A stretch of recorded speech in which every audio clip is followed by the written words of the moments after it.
Qubes OS, like, what is it? Why did I bother installing it? Like, how to sort of actually install it, get started, and then I'll do a little bit of a tour of some of the features, and if we've got some time, talk about some of the upcoming things that they're planning. So, I'm Ben Turnbull. Colin sort of invited me to this group a few months ago. I think I've only come a couple times. But I've been using Linux since 2007 when I had an old Toshiba where the Windows, well, it wasn't so much that Windows broke, the hard drive broke, and I ran it for a while without a hard drive, which I could only do by running Linux. And yeah, so I often like to look at distrowatch.org. I'm sure a lot of you guys do that too occasionally, look for new things, and that's where I first discovered Qubes. And yeah, was sort of using it off and on, but I had an older laptop before that was just a little bit not quite up to spec for running it. Plus, I think the new version 4, is a little bit better anyway, so that's why I was excited to give it another try. And yeah, I've been sort of looking forward to telling more people about it, hopefully getting more people interested so that they can help me debug things that I don't really understand. So, what is Qubes OS? So if you go to their QubesOS.org, the website, it says a reasonably secure operating system, which was the subtitle for this talk. And they sort of say that partly because, well, actually it's a very secure operating system. The developers are really interested in security and nothing else, but they say that just because of how much research they've done into the problems of securing a desktop OS and how incredibly difficult a problem it is, and how in some cases, in some situations, maybe even sort of impossible. So another thing is that technically this, maybe I shouldn't be giving this talk here because it's not actually a Linux distro. It's actually a distro of Zen, which is a hypervisor that runs, among other things, Linux. So hypervisor, it's similar to sort of what you would have when you're running VirtualBox or Docker or something like that. It's a program that will allow you to run different operating systems in isolated containers. But the difference with something like Zen is that it's called a bare metal hypervisor. So it is the operating system that's installed directly at the top level. Whereas if you're using VirtualBox, you're actually using a Linux or Windows host. And in that case, there are lots of, you have to make sure that operating system is very secure and all of that sort of thing, because if the host operating system is compromised in any way, then every single virtual machine that you have is also going to be compromised. In addition to that, Qubes doesn't use the standard distro of Zen. They sort of cut down to the complete bare bones. Only the absolutely necessary things are there, so there's a lot of other sort of vectors of attack that aren't possible. So yeah, another thing it does besides just doing virtual machines is that it's got a template system for saving space so that you can have all of your actual programs stored in a sort of template OS that's read-only, and it's only the actual sort of containers that you use for running apps that have read-write stuff. Because if you've got Firefox installed, you need to update it, of course, but you don't actually need to make any changes to the folders where the Firefox libraries and binaries and so on are installed, except when you're updating. So that's sort of what read-only is. It can be updated, but you can't do anything else with it. And yeah, there's also a shared user interface between everything, so it's not, VirtualBox does that sort of thing as well, where you can kind of more seamlessly interact with the UI as if you're in the same operating system. You just move your mouse over. It's got a similar thing. And another thing that it's got is it's got some advanced device control for USB devices and PCI devices. So you can specifically decide for each of the different containers you have what devices it's allowed to use. So things like your camera and your microphone and everything like that, you don't have to worry about an application using them unless you've actually explicitly given permission for it. So yeah, I've already kind of started into why bother. The main reason is security, and the philosophy behind Qubes is it's security by compartmentalization. So another way that you do that is by having something like a work laptop and a sort of home general browsing laptop. They're compartmentalized because you do different work on both. So if one of them gets compromised, the other doesn't. And of course, I started out doing this a little bit with VirtualBox as well. I would sometimes run a virtual machine that I'd use just for some sort of weird, like I'd browse sketchy websites or something like that in Edge, or maybe if I just had something that I was working on, I just sort of thought I'd have it in its own container, I'd do it in a sort of a virtual machine, that kind of thing. But using Qubes is a sort of better way. It's the way it's designed helps you really think about compartmentalization and divide up the tasks that you're doing into different domains. You've got, usually by default, it'll create something like work, personal, and untrusted. So you sort of use work is what you would use to connect to any resources like an intranet or something like that you use for work, where you install your work programs, things like that that may be a bit buggy, that you don't want to just run on the top level of your OS. Personal, you would have all of your email and things like that, but then sometimes you don't want to be browsing all the websites you browse when you're logged into Google or Facebook. So rather than having to open private windows all the time, you just do your general web browsing in an untrusted domain or something like that. So yeah, it's useful for private browsing, which I've already mentioned. Another thing it's very useful for is suspicious files. It's sort of one of the things it's designed for is like to give you've got ways to be able to open sort of email attachments or links that you've downloaded in a sort of more, in a staging environment, so you can kind of clean them up, make sure everything's okay before you would move them to another part of your operating system where you'd be actually dealing with them, just in case that there's scripts or things in them. USB devices are, this is actually a new version in version 4, that USB devices are actually handled by their own separate virtual machine. Beforehand, they would be handled by the hypervisor itself. And that, of course, has some issues, because if you plug in a USB device, the way all of the libraries deal with it is it tries to mount the USB stick and does a number of things. Well, it turns out you can put a corrupt partition table in a USB stick, and when it tries to parse the partition table, it ends up running code, and that can be a way that you can attack an operating system. So instead, you've got a machine that's got less permissions to mount USB drives, and then once they're mounted and everything's okay, then you can actually transfer the files somewhere else.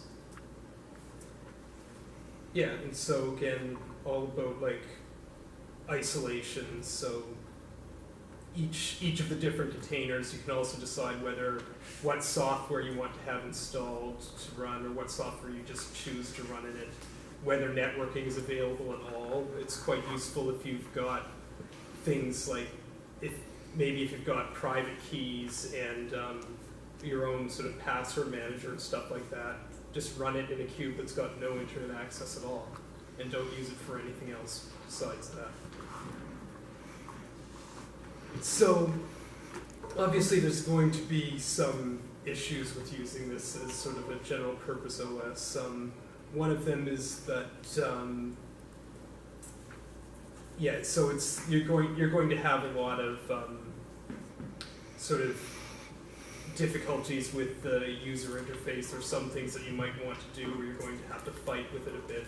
Particularly a problem is when you're trying to install sort of software that's not sort of in the standard package libraries and that kind of thing. That can always be a bit tricky.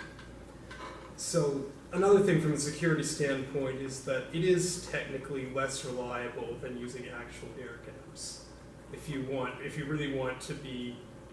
got really super secret stuff, then you should probably do it all on a laptop that you never connect to the internet ever. But it's about trying to make things still sort of usable and productive. So I think, I think I already mentioned the read-only templates. This makes things a bit easier than just using VirtualBox by itself. You can, of course, in VirtualBox, you can clone machines. So you can make a template and then sort of clone it several times and then use each of those ones for its own thing. But in that case, as soon as you clone it, you're actually cloning the whole thing, so it takes up a lot more disk space. So even if it's easy to set up, then that part can be tricky. Plus, you've got the problem that if you want to update the template, then you kind of have to update everything. There are probably ways to get around this, but if you worked at it long enough, what you'd end up doing is basically making your own version of Qubes yourself. So you might as well try to do something where people have actually put a lot of thought into it and worked with it for a while. In principle, you can have any kind of template you want running in a cube. In practice, I had a lot of trouble with this. Particularly in version 4, there were problems with the Ubuntu template. In preparation for this a while ago, I was trying to get it up and running. It was, because of some of the specific legal issues with Canonical, they don't allow them to have a pre-built package and distribute it, because you can't actually distribute an Ubuntu distro that's been modified. And obviously, in order to do this, you have to have modifications, because it has to deal with the rest of the UI and that kind of thing. It has to have a bunch of Cube-specific tools in it. So instead, there is a script that you can download from the Cube's GitHub to allow you to build it. And I went through every sort of step in there, then ran into problems, finally troubleshot them, and then someone just said, oh yeah, that's still broken in version 4, and we haven't fixed it yet. So yeah, you're dealing with a small team of developers, and there are certain priorities. It's very Fedora focused, so generally the best supported operating system is Fedora, currently Fedora 26. They also have Debian 8 running, and which is a little trickier, and that was one of the issues, is in order to build the Ubuntu one, you have to use the Debian template, which I was a little bit less used to using in that sense. But although I've used mostly Ubuntu and Mint before this, using Fedora 26 wasn't too bad. Another thing, I really wanted to get Windows working on this. They have a way that you can build it from one of those free Windows virtual machines that you can download for testing. But unfortunately, with things that happened to me just in recent months, there's no way I had time, and I prepared this talk basically this morning, and then had to work on other stuff the rest of the day. So yeah, there was no time, and I'm hoping to get to do that. Yeah, and so then, yeah, another thing about OS support, generally, like, the Qube sort of encourages you to only install the one operating system. I do actually have this dual booting with the original Windows that's on here, because I'm still at that, when I buy a brand new computer, I don't like to wipe out the Windows immediately, because I have a feeling that eventually there's going to be some weird hardware component on there where it turns out the only software to actually manage it is in the Windows. So it is possible to dual boot it. And like, you can find people who will help you with that. And this one actually was particularly easier than the last time I installed it. And yeah, the last two things on here are, I've listed the security bulletins and the documentation. There is a ton of Qubes documentation. It is well organized. It takes a lot of reading. I'm not a big fan of reading documentation, but it's actually, given sort of the stage it's at, is really good, and they're actually good about saying like what version. They keep the old version stuff in there. They say what version this stuff actually works for, even when they change things around a little bit. It's good stuff. And also, because it's so security focused, they've got a whole GitHub repository just for the security bulletins, where whenever there's anything that happens where some sort of a potential vulnerability is published, they, as soon as they've had people have a look at it, they say how it affects Qubes and what they're going to do about it. And 90 to 95% of the time, they do nothing because they already thought of that vulnerability and it doesn't affect Qubes at all. So a good example of that was, many of you have probably heard of like the Meltdown Inspector vulnerabilities. Those ones do affect Qubes, but they only affected it like in certain situations. So as a result, they changed some of the defaults, made it less of a default behavior to set up Qubes in a particular way. They encouraged more people to move to version 4.0, where a particular form of the version 3.2 used a different type of virtualization by default, which was actually more vulnerable to those sorts of attacks. The new version is less vulnerable, and yeah, basically there is still some potential for an attack, but if you're really paranoid, you can make sure that you don't have a cube that's really sensitive running at the same time as one that's really untrusted, because there is possibly a way that you could get some data between the two, but it's very unlikely. Anyway, I would go into a bit more detail about that, but there's a lot of it that I don't really understand myself. I'm more of an enthusiast than really an expert on those things, but there's definitely a lot of interesting reading there. So, yeah, so getting started on this, I was successful both times I tried to install this, although I did have a friend who tried this and wasn't able to.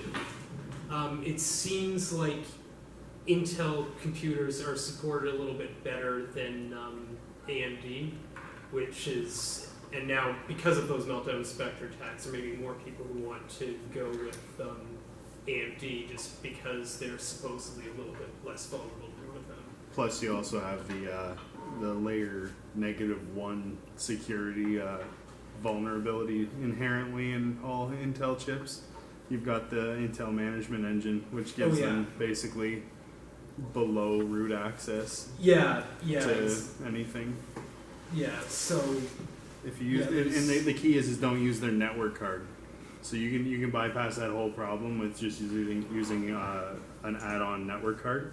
Just try to avoid the Intel stuff. I think is a good way to like, I guess Qubes would handle some of that by at least isolating networking. So yeah, the well, this should theoretically bypass that. Even. Yeah, like there's it even has its own OS. All of the networking sort of goes through this sort of two helper programs. One of them is called SysNet, and the other one's SysFirewall. So everything sort of connects to SysFirewall, and SysNet is the one that actually owns the network card device, and the other ones don't. And those sort of system virtual machines in particular are run in such a way that they generally don't have persistent state at all. So every time you reboot or restart them, they kind of start fresh from their original image. But yeah, so the important things, if you go to their website, they have a list of hardware. When I got this computer, I was actually thinking about Qubes in mind, although this one specifically wasn't listed because it was kind of new, but they've got a lot of Lenovo's there, and I think the development team as well uses that. So uses some version of Lenovo, so it just seemed like a good idea if I wanted it to work. And in particular, you have to have VTX and VTD, and those two technologies have a different name for AMD processors. Sort of one of them just sort of allows basic sort of virtualization. The other one is sort of allows you to do virtualization over devices as well. That's what I consider. From what I understand, for the most part, AMD usually has virtualization tech in it. Most AMD chips are more server spec. Yeah, that may be true. Like for Intel, like it's VTD in particular, you kind of have to check to make sure that your processor actually has it, because some of them don't. Generally, if you get something that's like supposed to be like a business laptop or sort of professional, that it'll have it. Then yeah, with virtualization, you want to have lots of RAM. You end up having lots of things running at the same time, and each of them is using a bit of RAM, and they can't share it because it can't share memory between different cubes, even if you're running the same thing. And an SSD is essential. I wouldn't have been able to run it at all on the old computer that I did this if I hadn't gotten the SSD. Once I got the SSD, it was actually reasonable. Even with all that, it is a little bit slower. You'll find it's very slow to boot up compared to like regular Linux distro. They'll boot up almost instantly now if you've got that kind of hardware. This stuff, there's a lot of things that it sort of crunches away at as it goes. I'm sure there's got to be a way that they can do that more efficiently. They've talked about like getting hibernation support and that sort of thing done, but that's still not something that's actually been done yet. It would require like you hibernating each of the individual ones and then sort of the whole system. It certainly could be done, but it hasn't been a priority. So as a result, I end up putting this putting this to sleep a lot, which rather than rebooting it, which may be actually a security issue because like, obviously the only secure way to shut it down is to actually shut it down. But there it is. So mostly, yeah, following the online instructions will get you pretty far. As I said, dual booting is discouraged. If you've got a UEFI system like this one, it's actually easy because when you install it, it won't actually get rid of the old entry for Windows or whatever else you have. So rather than having a grub bootloader or something like that in there, when I want to boot into Windows, I just do the function F12 thing and change the boot device to the original Windows one. So that at least is easy. There was one issue with the Lenovo, which was that it's actually kind of difficult to get it to. It was a little difficult to get it to work. There was a particular, I think it was that the like the default way that you just sort of DD the image file that you download from the Cube servers onto a boot device, it won't allow you to boot that. So instead, you have to get the latest version of Fedora, and install the Fedora or any other OS, I guess, any other Linux OS. Install the USB disk tools, and then you have to do a few things to change the name of the drive and other stuff like that, so that it'll actually recognize it and boot from it. But yes, when you start, it'll prompt you to install the default VMs. Like basically, unless you've got space issues on your hard drive, you just sort of install everything. If you've got space issues, you may want to just leave off some of the templates, which are a bit larger. Maybe only install the Fedora template. But the first time you do it, you'll want to just do everything by default, so that then, because it's easy enough to change later anyway. Yeah, so let's see.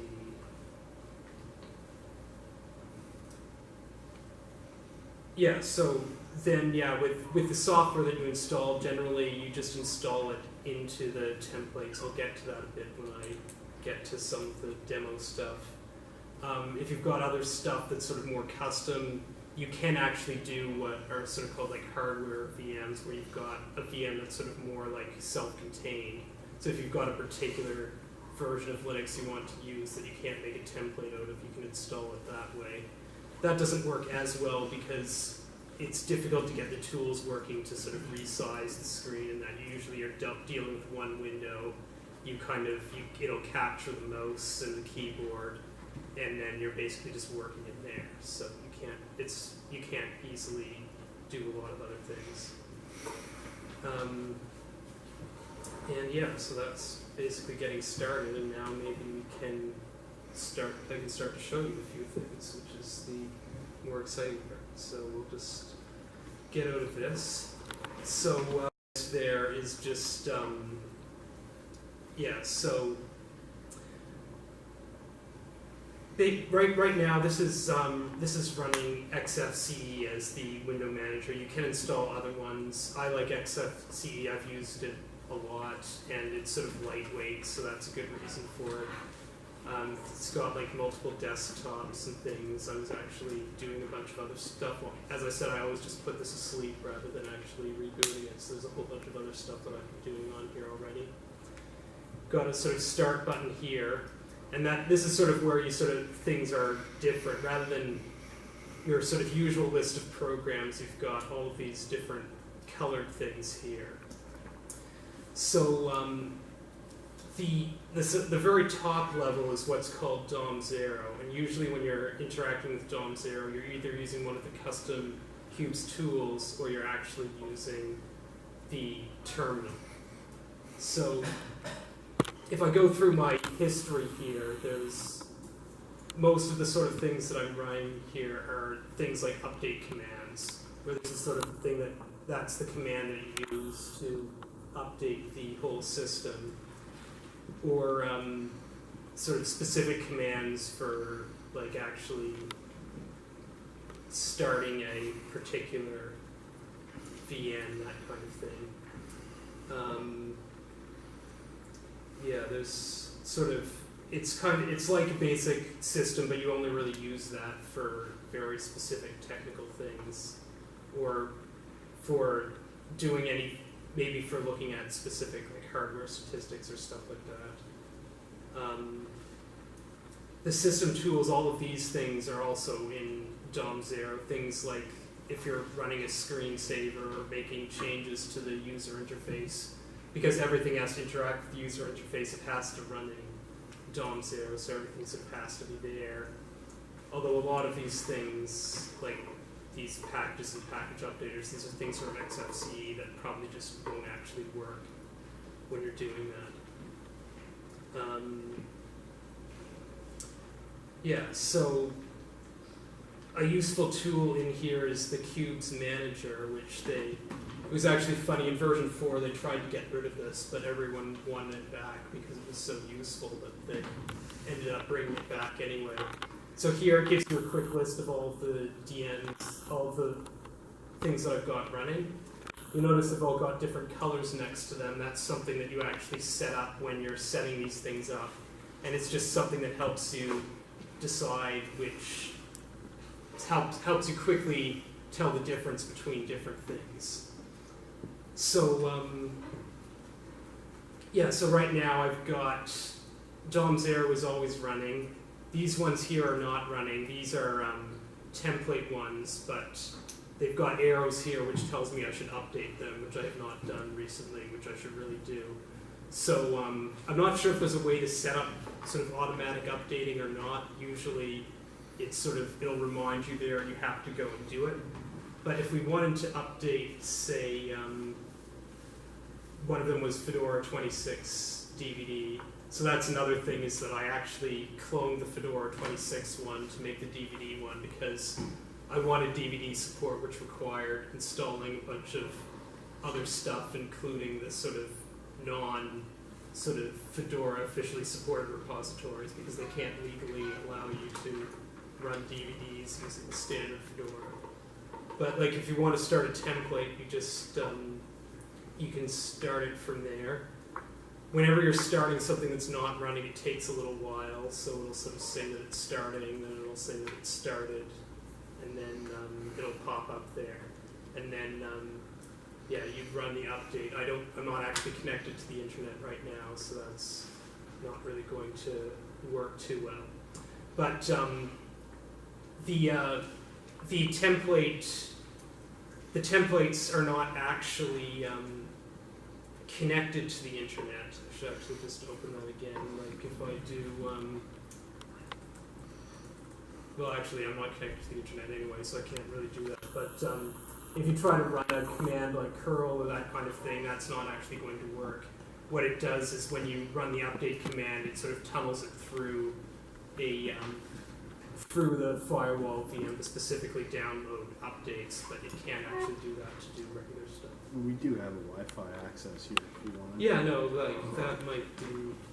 So yeah, well, sure we can do that. So you'll see here's the wireless thing, and you'll notice that it's colored red.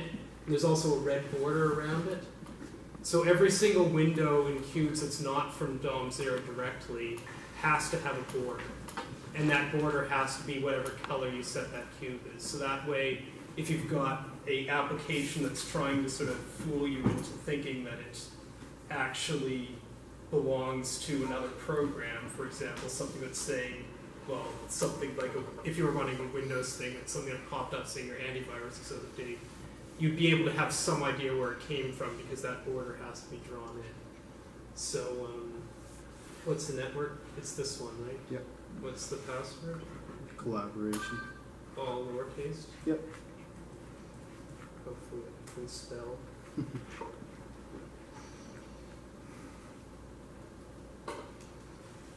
Well, we'll see if that works. It seems to be thinking about it, but I think it's There it is. okay, there we go.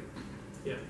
One thing that I've noticed is that these notifications seem to take a long time to go away in Qubes. I think that's a side effect of the fact that it's running a different sort of VM and everything else, so you kind of have to close it. I could, I guess, say don't show this message again, but I never bother with that. Let me just go back to the slide. So, oh yeah, device manager. You can manage the devices from this thing in here. This one is run from DOM0. So for example, the microphone. Every cube that I have running is listed in here. So if I want to actually use my microphone, say right now this talk I have is sort of in this Qubes config one. So if I wanted to actually attach it to there, I would just do that. And now if I've got an application running in here, it has access to my microphone. And I can similarly just eject it that way as well.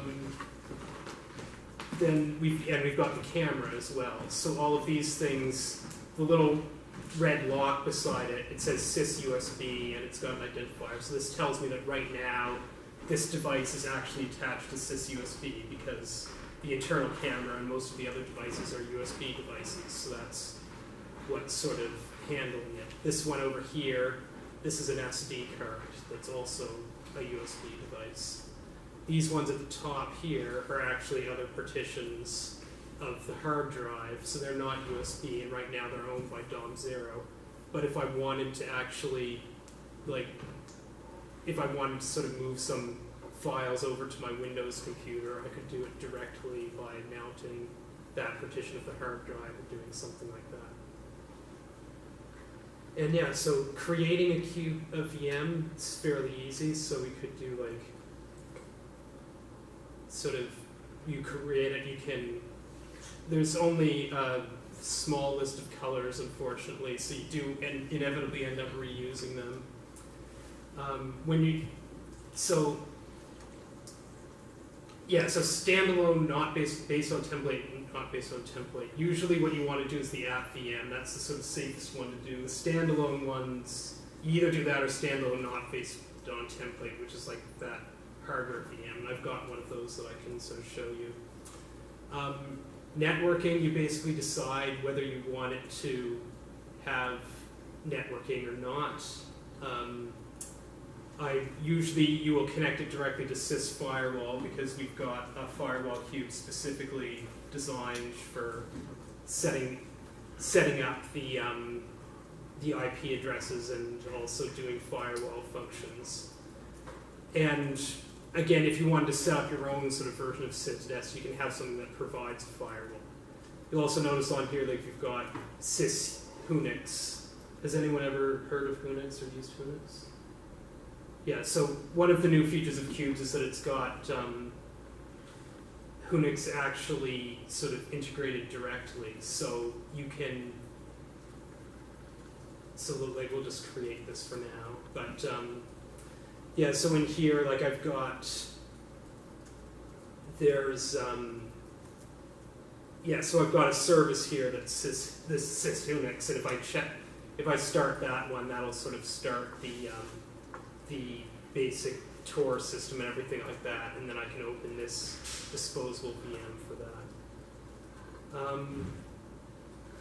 Yeah, I should maybe. Yeah, there's a lot of other stuff here. I haven't even talked about, like, disposable VMs. These ones are mainly used for web browsing, so when you start a disposable VM, it's a bit different from the other ones in that, like, it doesn't say, it actually says diff 6413 is starting. So it's actually starting a specific instance of this one that's disposable. So you sort of go to your website there, and yeah, then this is a sort of brand new sort of version. It's basically a brand new app VM that started from the template, and then once you close it, then it's gone forever. Like, that stuff is just gone. Another thing that you can use it for is there's a like, specifically, there's a PDF converter that uses the disposable VMs. So if you open a file, I'll see if I've got a. PDF is definitely a known Yeah, that's vulnerability factor. Yeah, so basically there's a tool in Qubes that will convert a PDF into another PDF that's basically just an image. So it's completely safe. So I don't know if I think, well, I'll go to Strips the maybe features. we'll go to personal files because I know I've got PDFs in there somewhere. That's another thing. I opened it, but it's actually open somewhere else, so I can't actually. That's more of a. And yeah, this is the fact that the resolution's changed. So let's see. Yeah, so I've been applying for jobs and stuff like that. So we could go here. So like on my resume, for example, we could convert this to a trusted PDF. And then it uses a disposable VM to actually do that. So that's really nice. It takes a while. It has to start the disposable VM. It's a completely new one, not the one that we started before. And then it'll have to convert it. I've never actually done this. Oh yeah, so there it is now. Did it get rid of the old one? That's actually not what I want, which isn't a problem because it's a LaTeX thing. I could just regenerate it.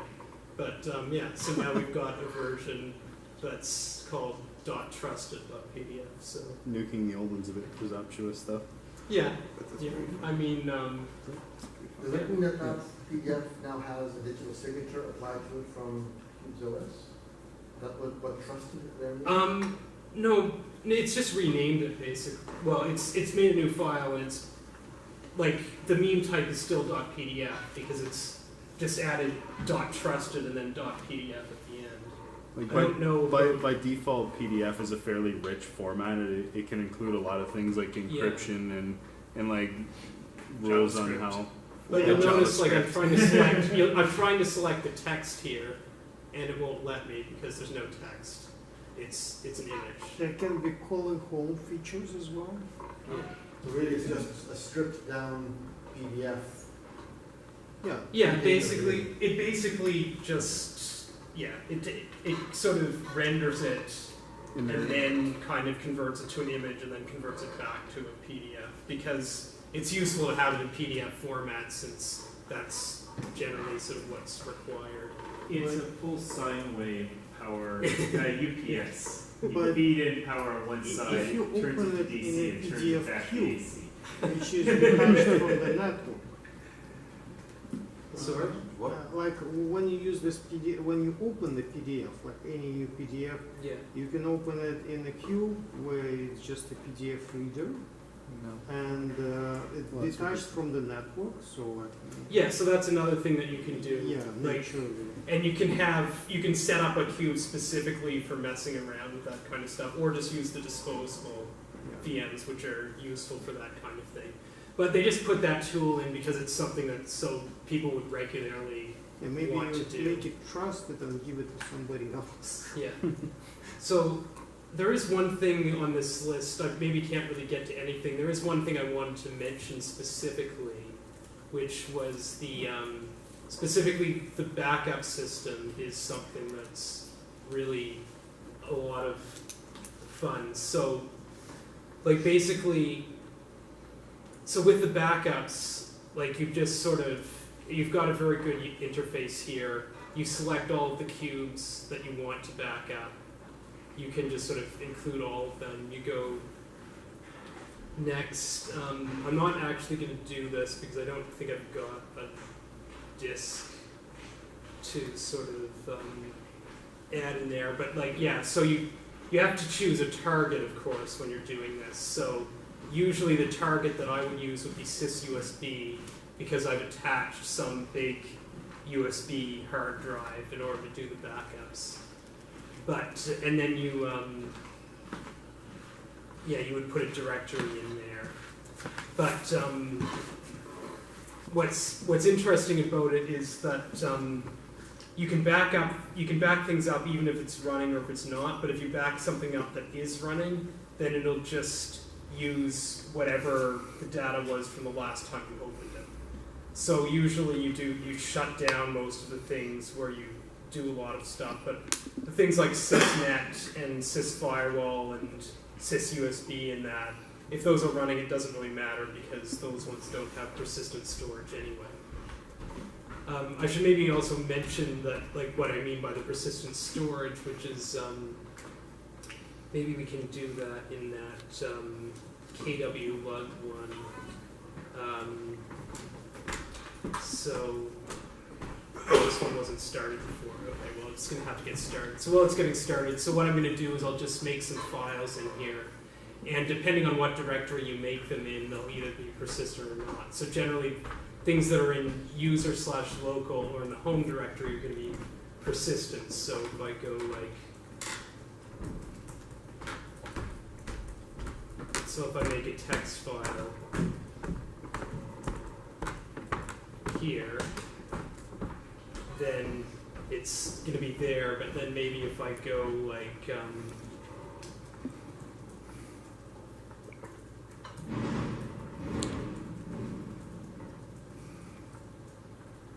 so maybe I'm going to put one directly in the etc directory.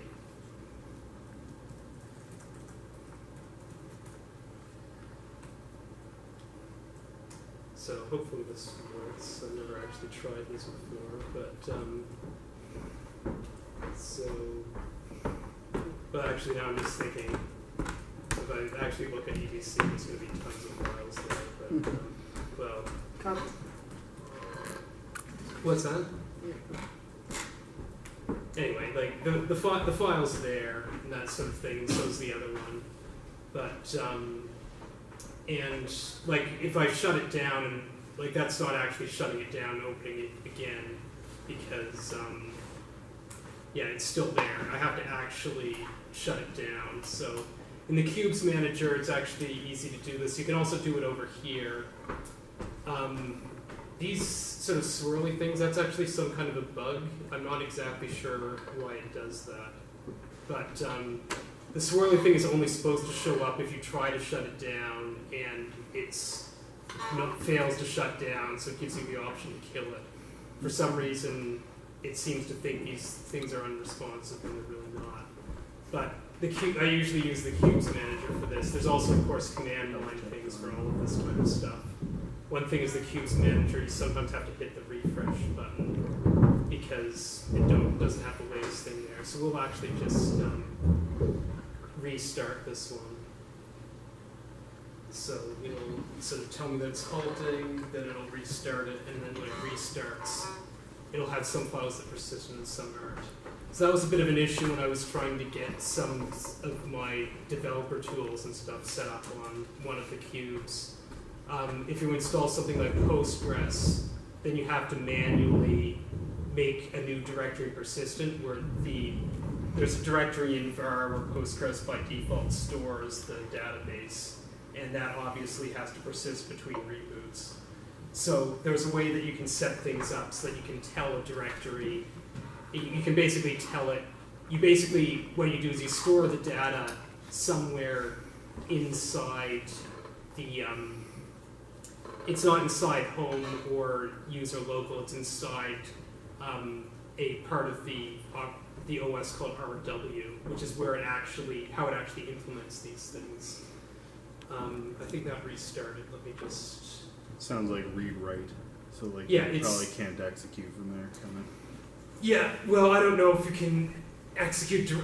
I mean, you probably could because what's stored in there is basically everything that gets put into home and everything else. So you can execute from home. So there would be executable files in there.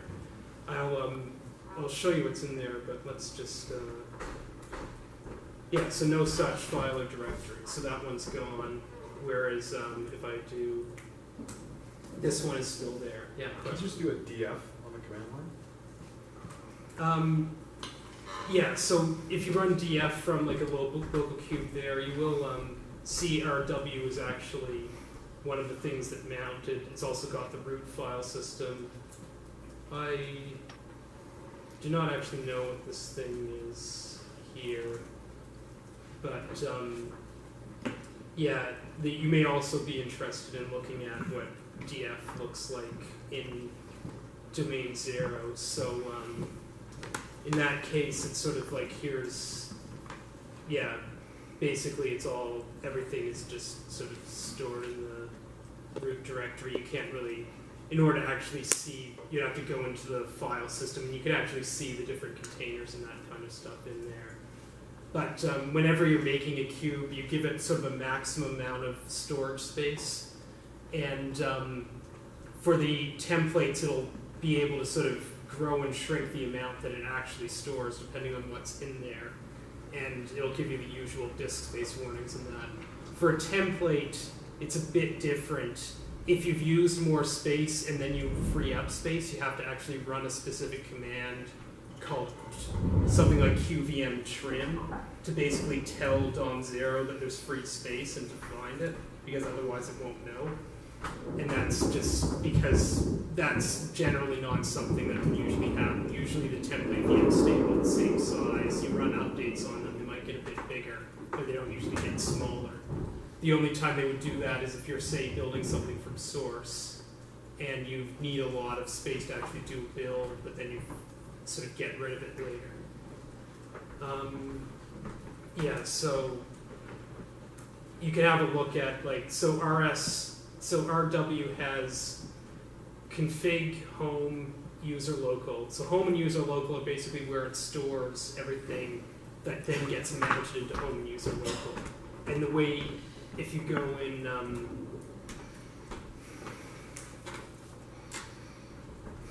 yeah, there's nothing in binders right now, but this is basically, basically what you would put in those would be configuration files that would tell you, when I boot up this cube, I want you to take a file from usually something in RW, like say I make one that's called Postgres. It's like take Postgres and mount it on this mount point. And so then when you start, by the time the thing's started up, it's already mounted there. Everything will transparently get mapped over. You'll have like a symbolic link or something like that. So yeah, so yeah, I think that's probably pretty good. Let's just here's another thing that's kind of interesting. If I go to slideshow and let's see, start from current slide, you'll notice it's not actually full screen. So, and there's only very specific ways that you can go full screen, because that's, of course, any application that can go full screen has specific privileges. So you have to actually interact with the XFCE sort of full screen thing to tell it to go full screen. Otherwise, I think there's a way that you can give an app VM permission to be able to do that automatically, but it's just an extra step. And how do you reverse that? I can reverse it just by typing escape, so it'll just do that. I think, yeah, there's other sort of shortcut keys that I think you can set up to work with it. The shortcuts are very useful, like the ones that are sort of used by the window manager, because they sort of go directly to DOM0 before they end up at the sort of a particular cube, so those ones can't be sort of interrupted by another program and that kind of thing. There's a couple of interesting upcoming things. They're working on like with this sort of admin API, specifically one of the things, like Qubes is sort of designed to be a personal OS. It doesn't really work so well for multi-users. But one of the things that the developers have realized is one of the issues with like a multi-user system is that the super user has way too much actual sort of power and control. What they sort of want to set up is a situation where the individual users own all of their data and no one else can access that, but like the administrators own all of the programs and the users can't sort of do that. And because of the way Qubes is set up, separating the data from the program so well, it's a very good way to get that working. There's also like a new idea that's called Qubes Air that hasn't been done yet, which is about actually moving to more of a cloud-based system. One of the biggest problems with people actually moving to Qubes is that you have to have very specific hardware, and not everyone can really afford it or sort of wants to buy something so specific. So the idea would be to have like the Qubes, I guess the DOM0 thing, actually running as a service, sort of, and you'd be sort of running only like app VMs and things from your local machines. Obviously, there would be different security issues with that as well. Like there'd be some like obviously there's sort of more. It already depends on who you decide you want to trust and want to use. I definitely can see a really cool usage case for the Qubes admin API. So like if you're per se like a reporter, like an investigative reporter or something, and you're in a particularly risky locale, somebody in the central administration could manage your machine to make sure that you're safe, but that at the end of the day they can't necessarily compromise your sources. Yeah, exactly. There's lots of people who aren't computer savvy who have data that like some system administrator should really not be allowed to look at. Yeah. And I mean, you can use encryption for that, but then you have to manage your own encryption keys, and you have to have like software level encryption because you don't have permission to run disk level encryption on the software. Another cool option I would imagine would be something like, let's say you could like pre-boot your admin side, and let's say, I mean, I read somewhere at one point that the Pirate Bay, for example, they have a server where somebody has to SSH in order to decrypt the boot OS in one component. And then in this case, they would be able to SSH in, it would decrypt the next layer of the boot process. And then whatever that appliance is, obviously in that case, it's, let's say, like a load balancer or something that obfuscates the back end or something. There's actually a whole other thing I didn't really get into, which is another feature that I meant to try to test out before doing this, which is it's called anti-evil made, and it's basically, Qubes does not... Amazing. Have you guys heard of this? The author was famous. I think Joanna Rudkowska. Joanna Rudkowska invented Paper on Qubes, Evil by Man. the way, in case anyone's heard of her. So she's not an active developer on Qubes anymore. It's been moved over to, like, Merrick is now the sort of lead developer. But she's still, like, the main sort of researcher. She still is very active. And writing papers based about security and probably still active in like the overall direction of Qubes OS. But yeah, no, quite. I've read a lot of her stuff, and yeah, like I didn't put the link in there, but yeah, definitely look up her stuff. Yeah. So I'm going to just preface with this is pedantic. Yes.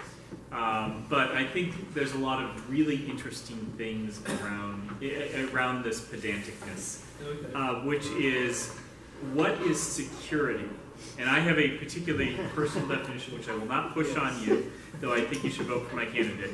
But in that realm, I want to ask a more specific question, realizing that that's actually the question I have in my mind, which is what is the purpose? So when I design a security system, I have a set of risks or exposures or value that I am looking to manage and control. As in, I want my thing to work, or I want it not to work. That is a really good question, and actually I should have covered this a bit earlier, but like Qubes is about sort of, the idea with Qubes is unlike a lot of sort of security ideas, what they're usually trying to do is to prevent the system from getting compromised or make it as difficult as possible. Qubes does a little bit of that, but the main issue is about managing a compromised system and recovering from it. So when I was talking about the backups, for example, Qubes backups are really interesting because they will work even if you've got a compromised system. Even if your system is already compromised, you can back everything up to Qubes. Then you can reinstall the system from scratch.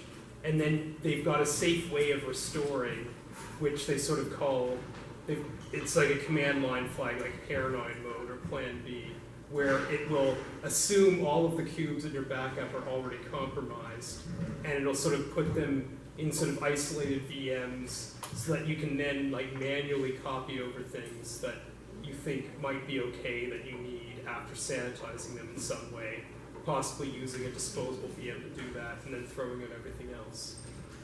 So I hear that and I love that. I've been really excited by Qubes for a long time. But another thing is like recovery from a compromise. There's preventing the compromise. There's identifying the compromise. There's how long it takes to recover from the compromise. So we've addressed the third. Identifying is a difficult one. Yeah, and so does Qubes do anything to help people identify when they really should be considering themselves at an escalated risk? I don't think so.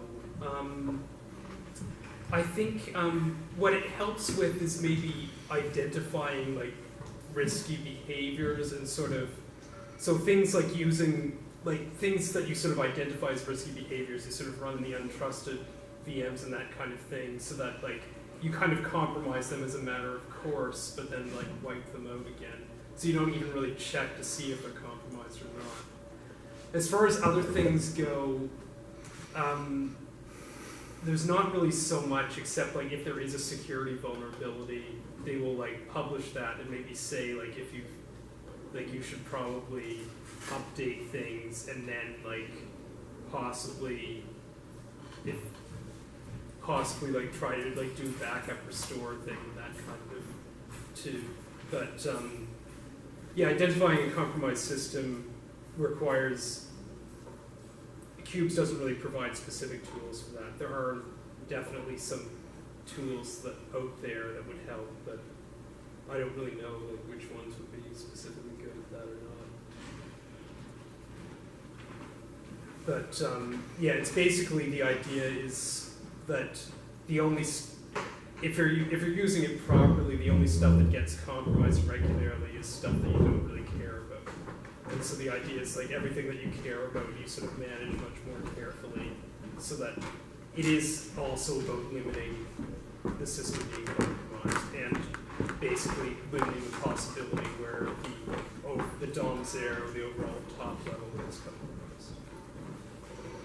Were there any other questions? You mentioned Joanna writes about security and stuff. Yeah. So, can you bring up how you information about her? Yeah. So let's see.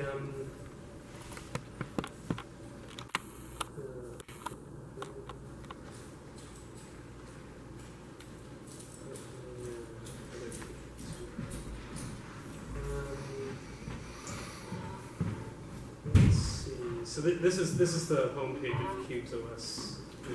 If you go to the team, I think she's there. Yeah, She's the first on the team. yeah, I'm wondering, like the invisible team. Yeah. Yeah, there she is there. So yeah, so the invisiblethings.org, this blog, that's basically whenever she's written a new article or paper, it'll sort of show up there. I have no idea what this is. This is the one about Qubes Air that I was talking about. So this is like basically talking about this sort of new cloud-based architecture and sort of, yeah, so the idea, like, you can also have like a hybrid system where you've got like some local stuff there and some of it in the cloud. Anyway. So is it any big player that embraces this? I know that Google, they have Mesos. That's kind of... So I don't know, well, they're not ready for an enterprise environment yet. That's sort of the whole idea behind this, like, admin API and stuff like that. Right now, it's really only sort of home users. So, like, yeah, the best endorsement they have for that is probably Edward Snowden, who says that he uses Qubes. Well, NSA But- uses Qubes. Yeah, no, I'm sure people there do as well. But yeah, it's sort of, it works best right now as a personal OS. It doesn't even, in the default setup, you don't even have multiple users. And interestingly enough, by default there isn't even a root password, because the general idea is that, like, if you get to the point where someone has access to run a root command, it's already sort of too late anyway. So they don't even bother with that level of security.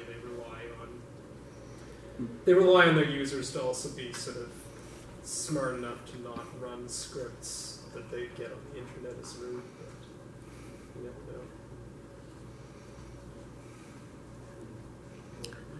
But this vulnerability in the Intel chip, yeah, with the CPU, Yeah. someone was saying that this makes any software vulnerable. Yeah, so that is something, and in one of the security bulletins they covered that.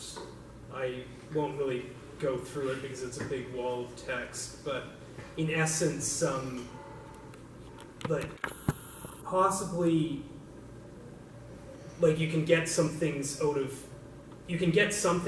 memory from other running things, so you can get away with it.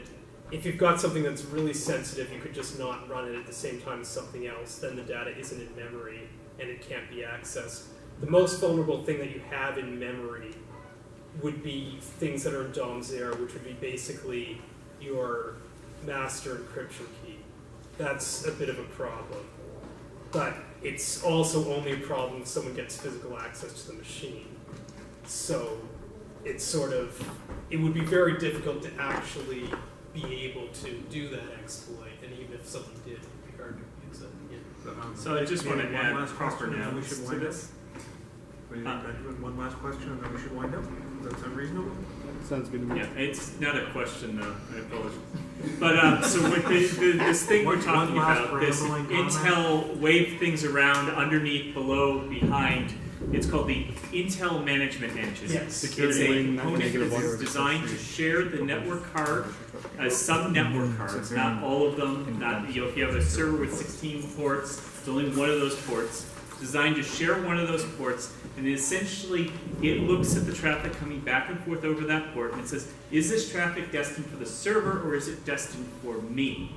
And if it's destined for it, it will permit interaction at a very low level with the hardware. It's a separate processor, an independent computer essentially on your computer that runs, I believe, MIPS, and it is able to inspect memory, interact with the buses, and otherwise fully control the computer. What it was designed for are people like me or other people who go to Sysaminde, which is to remotely manage machines where you want to boot it up off a DVD player in your office to reinstall the OS rather than drive out to, say, the South Pole. It can be turned off under, I believe, now don't quote me on this, but my understanding is there is an undocumented function to tell it to stop listening, and this was because the NSA didn't want people listening to their traffic. So they are prepared to drive out to the South Pole if they need to, whereas most of us are lazier. And so go do a little bit of searching, but you should be able to find an option to turn off this function. And just as long as it's not listening to the network, you have a reasonably tiny threat window for this. You don't have to worry about it too much. Well, Tim, that's I think it's definitely Linux. something I'll look into. I think it's running Linux. Yeah, it's running Originally Linux out of was- MIPS. I Originally believe. was, then they modified it heavily into its own thing. Okay. Yeah, and it's not perfectly secure. It has all sorts of anti-patterns for security, but it's not a flaming pile of junk. They've done some things, like they really were trying to make this thing not a vulnerability. It wasn't done by a YOLO hacker. You know, if you're like, I don't want to deal with this, probably going to be fine. Yeah. But it is a threat. It is possible because it is connected to the network. Well, and it's not like open source in any way, so there's no way. to Yeah, know no, that's what I it's said. doing. No, it's not open source. It's not clearly documented in a lot of ways and so forth. But this is something that is supported by a major company, Intel, and they do intend and aim for it to be secure. So in other words, Yeah, that's- you can get software updates. That's how we ended up with SpecDem. Yeah.